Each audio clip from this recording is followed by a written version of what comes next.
ሰላም ጤና ይስጥልን የተወደዳችሁና የተከበራችሁ የንጋት መረጃ አድማጭ ተመልካቾቻችን እንደምን አላችሁ? ለዕለቱ ያዝናቸውን ሰበርና ወቅታዊ መረጃዎች ይዘን ቀርበናል። መረጃዎቻችን ቶሎ እንዲደርሷችሁ ዩቲዩብ ቻናላችንን ሰብስክራይብ፣ ላይክ፣ ሼር እያደረጋችሁ እስከ ፍጻሜያችን አብራችሁን ቆዩ።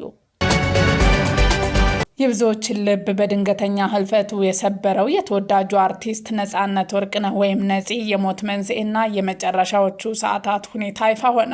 አርቲስቱ ትናንት ጠዋት ለወትሮው የስራ እንቅስቃሴው ለመውጣት እየለባበሰ ሳለ ነበር ድንገተኛ ህመሙ የተሰማው። ምንጮች እንደገለጹ ነጻነት ጠዋት ላይ ወደ ስራ ለመሄድ ዝግጅት እያደረገ በነበረበት ወቅት ነው ከፍተኛ ህመም የተሰማው። ወዲያውኑ ለጓደኞቹ በመደወል ሁኔታውን ያሳወቀ ሲሆን ጓደኞቹ እንደደረሰም በፍጥነት ወደ አይሲኤምሲ ሆስፒታል አምርተዋል። ሆኖም በመንገድ ላይ ሳለ ህመሙ እየባሰበት መምጣቱ ተገልጿል። ሆስፒታል ከደረሱና የህክምና እርዳታ ማግኘት ከጀመረ በኋላ በሚያሳዝን ሁኔታ በምሳ ሰዓት ገደማ ህይወቱ አልፏል። ፖሊሶቹም በሆስፒታሉ በመገኘት ሙያዊ የምርመራ ሂደታቸውን አከናውነዋል። አርቲስት ነጻነት ወርቅነህ በህይወት ዘመኑ ብዙ ጊዜ ይናገር የነበረው አንድ ጥብቅ ኑዛዜ መሰል ምኞት ነበር። እናትና አባቱ በህይወት ስለሌሉ ያሳደገችውን አያቱን እጅግ ይወዳቸው የነበረው ነጻነት ስሞት ከአያቴ አጠገብ አሌልቱ ጊዮርጊስ ቅበሩኝ ሲል ለወዳጆቹ ደጋግሞ ይናገር ነበር። ይህ ድንገተኛ ሞት ከመከሰቱ ከሳምንት በፊት ነጻነት ወደ አሌልቱ ጊዮርጊስ በመሄድ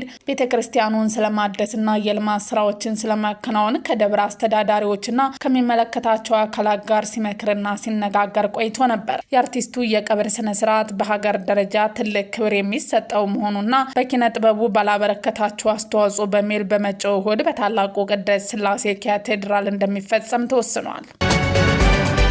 አማራ ክልል ሰሜን ሸዋ ዞን የደብረ ሲና ከተማ ከንቲባ አቶ ወንድም ሲገኝ ማሙዬ ከታጣቂዎች በተተኮሰባቸው ጥይት መገደላቸው ተሰምቷል። መረጃውን ያጋራን የከተማው አስተዳደሩ ሲሆን በስራ ላይ እንዳሉ ግድያው እንደተፈጸመባቸው ተነግሯል። ለቤተሰቦቻቸው መጽናናቱን እመኛለሁ ተብሏል። የአሜሪካው ፕሬዝዳንት ዶናልድ ትራምፕ በታላቁ የኢትዮጵያ ህዳሴ ግድብ ዙሪያ ለረጅም ጊዜ የቆየውን አለመግባባት ለመፍታት ለግብጽ በኢትዮጵያና በሱዳን መካከል ሽምግልና እንደገና ለመጀመር ሀሳብ አቅርበዋል። ይህም ለግብጽ ፕሬዝዳንት አብዱል ፋታህ አልሲሲ በጻፉት ደብዳቤ ላይ ተገልጿል። የደብዳቤው ግልባጭ ለኢትዮጵያ ውጭ ጉዳይ ሚኒስተር ተልኳል። ትራምፕ በጥር 16 ቀን 2026 በጻፈው ደብዳቤ አስተዳደራቸው የናይል ውሃ መጋራት የሚለውን ጥያቄ ለአንዴና ለመጨረሻ ጊዜ ኃላፊነት ለመፍታት ዝግጁ መሆናቸውን አስታውቀዋል። በቀጣናው ውስጥ ያለው ማንኛውም አካል የናይል ውሃን በብቸኝነት መቆጣጠርና በሂደቱ ውስጥ ጎረቤቶችን መጉዳት የለበትም ብለዋል። የአሜሪካው ፕሬዝዳንት በግድቡ ላይ ያለውን ክርክር በግብጽና በኢትዮጵያ መካከል ያለው ትልቅ ወታደራዊ ግጭት እንደማይሸጋገር ተስፋ አድርገዋል። ይህም እነዚህን ውጥረቶች መፍታት በአፍሪካና በመካከለኛው ምስራቅ ሰላምን ለማረጋገጥ ያስችላል ብለዋል። የታቀደው የአሜሪካ አካሄድ ለታችኛው ሀገራት ግብጽና ሱዳን በድርቅ እና በረጅም ደረቅ ዓመታት ወቅት ሊተነበዩ የሚችሉ የውሃ ልቀት መኖር አለበትም ብለዋል። በተመሳሳይ ጊዜ ማዕቀፍ ኢትዮጵያ እጅግ ከፍተኛ መጠን ያለው ኤሌክትሪክ ኃይል እንድታመነጭ ያስችላታል። ከነዚህም ውስጥ አንዳንዶቹ ለጎረቤቶቿ ሊሰጡ ወይም ሊሸጡ እንደሚችሉ ትራምፕ ጠቁመዋል። በአማራ ክልል ዋግ ኽምራ ብሔረሰብ አስተዳደር ስብሰባ ላይ በነበሩ የሚኒሻ አባላት ላይ በተፈጸመ የድሮን ጥቃት ቢያንስ 36 ሰዎች መገደላቸውን አንድ የ50 ሰየምት ወረዳ አመራር የጤና ባለሙያና ነዋሪዎች ለቢቢሲ ተናገሩ። በጥቃቱ 16 ሰዎች ጉዳት እንደደረሰባቸው እንዲሁም ካምፑና በውስጡ የነበሩ የጦር መሳሪያዎች እንደወደሙ የወረዳው አመራር አስታውቋል። በአካባቢው የሚገኙ የመከላከያ ሰራዊት አዛዦች ጥቃቱ የተፈጸመው በስህተት እንደሆነ መናገራቸውን የወረዳው አመራርና ነዋሪዎች ገልጸዋል። ሐሙስ ጥር 7 2018 ዓ.ም ጠዋት ላይ የድሮን ጥቃት የተፈጸመው በዋግ ኽምራ ብሔረሰብ አስተዳደር ሳህላ ሰየምት ወረዳ በሚገኝ ሚኒሻዎች ካምፕ ላይ እንደሆነ ቢቢሲ ያነጋገራቸው 5 ምንጮች ተናግረዋል። የወረዳው ማዕከል ከሆነችው መሸሃ ንዑስ ከተማ ወጣ ብሎ ሰይፍ ድልድይ ላይ በተባለ አካባቢ የሚገኘው ይህ ካምፕ ከትግራይ ጦርነት አንስቶ የሚኒሻዎችን ማዕከል ሆኖ ሲያገለግል መቆየቱን ነዋሪዎች አስረድተዋል። ካምፑ የትጥቅ ማከመቻ እንዲሁም የጸጥታ ኃይሎች ማረፊያና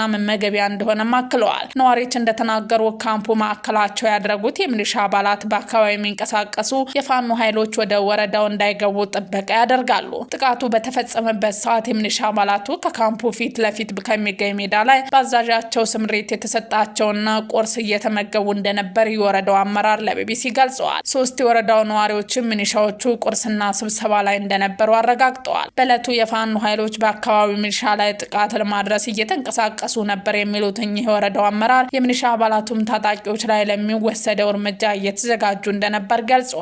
ሁኔታዎች እየተንጫጩ ሲመጡ መከላከያ እንዲመጣ ተጠይቆ እንደነበርም ጠቅሰዋል። ነዋሪዎቹና አመራሩ እንደሚናገሩት አስቀድሞ ባሉ ቀናት የድሮን ቅኝት ሲደረግ ነበር። ጥቃቱ ከመፈጸሙ በፊት አንድ ጊዜ በአካባቢው ድሮን ሲዞር ታይቷል። የድሮኑ መታየት በሚሊሻዊ ዘንድ ስጋት ፈጥሮ የነበረ ቢሆንም በወገን ላይ ጥቃት አይፈጸምም የሚል መተማመን እንደነበር ነዋሪዎቹ አስረድተዋል። ቢቢሲ ያነጋገራቸው የወረዳው አመራር ተመሳሳይ ሀሳብ አንስተዋል። አመራሩ ስምሪት ለመስጠት ወደ ላይ ካለው ኃይል ጋር ለማስተሳሰር እየተነጋገርን ባለንበት ሰዓት ድሮን መጣ ተባለ። ምንድነው ድሮን ስንል ድሮን እየዞረች ነው ተባለ። የቃኘን ይሆናል አልን።